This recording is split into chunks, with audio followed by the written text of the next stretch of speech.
Moment of truth, my good friend. What should my beer be at before I'm ready to transfer it? So you should have had it in the fridge cold crashing for the last sort of 2 to 3 days, preferably as close to 0 degrees as possible. So 0 degrees, we got cold liquid in here. yeah, Clarified already, hopefully. yep. Unless there's some sediment still hanging around, we can filter that during this process. We're not going to do that today, but the idea is that you have cold beer in here that is not carbonated, obviously. Yes, that's correct. So first of all, we need to prepare the keg. So we've just washed the keg, it's all sanitised, it's ready to go. Beer's biggest enemy is oxygen. So what we need to do is try and get all the beer from that fermenter into this keg without having any contact, or as little contact with oxygen as possible. But that thing's full of oxygen. No, it's full of CO2 at the moment, right? Well, yes, it has got some CO2 in it, but what we want to do is just make sure that there is no oxygen in there. So you want to get rid of all the oxygen that's in your tank, and you want to introduce as little oxygen as possible in the process. Why? Everybody seems to have this hang up about oxygen.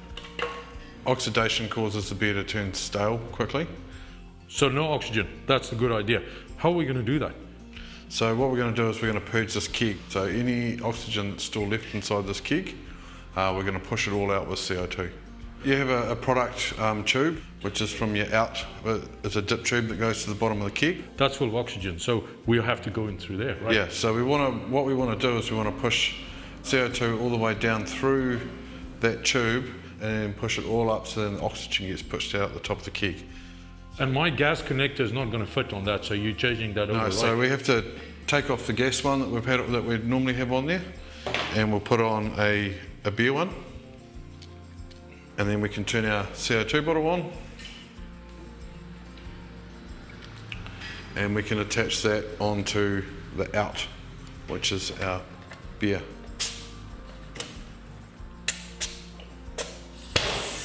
There you go. That's going to fill it from the bottom with CO2, and that's obviously going to pressure all the oxygen to be at the top. I need to get that out now. You're going to open the lid again? No, we're not going to open the lid, but we're going to let it out through this pressure relief valve.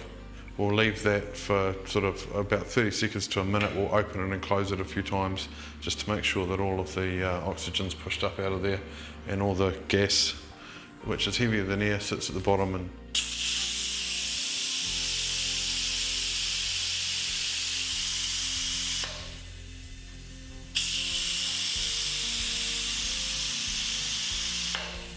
so we need to get this really nice cold beer into that thing that's under pressure at the moment. This is obviously not under pressure. It's our standard plastic fermenter. How are we going to get that right? so, because we don't have the plastic fermenter's not under pressure, what we need to do is relieve the pressure from this, but some CO2 will stay within it because it's heavier than air. It won't come out of the keg. It'll just stay in there.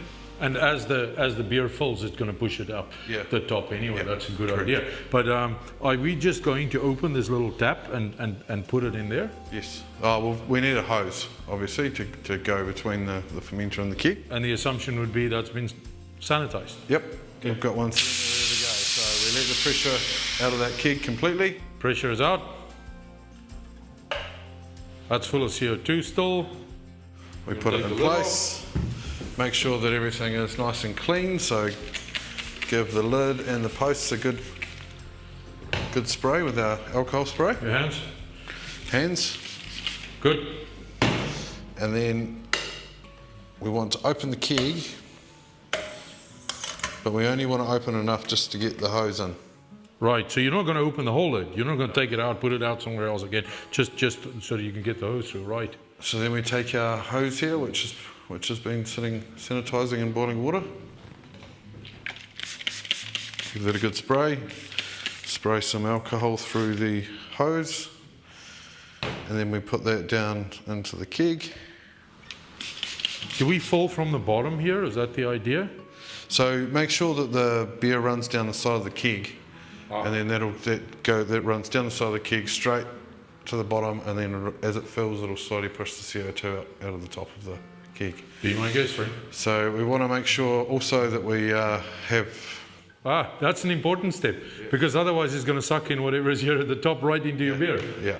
Yeah, we can get some air going through. Yeah. We don't need to worry too much about the oxygen in here because we've got a CO2 blanket that's been produced during the fermentation. So we've got CO2 in here, we've got CO2 in here, and we're just going to transfer the beer. Go for So it. we just open the tap. As simple as that. And we run all our beautiful beer into our keg. Your particular fermenter might still have some sediment here at the bottom. How do I make sure that I don't get any sediment into in my keg? Well, you want to keep an eye on it and make sure that from your clarification, everything should be down below the tap.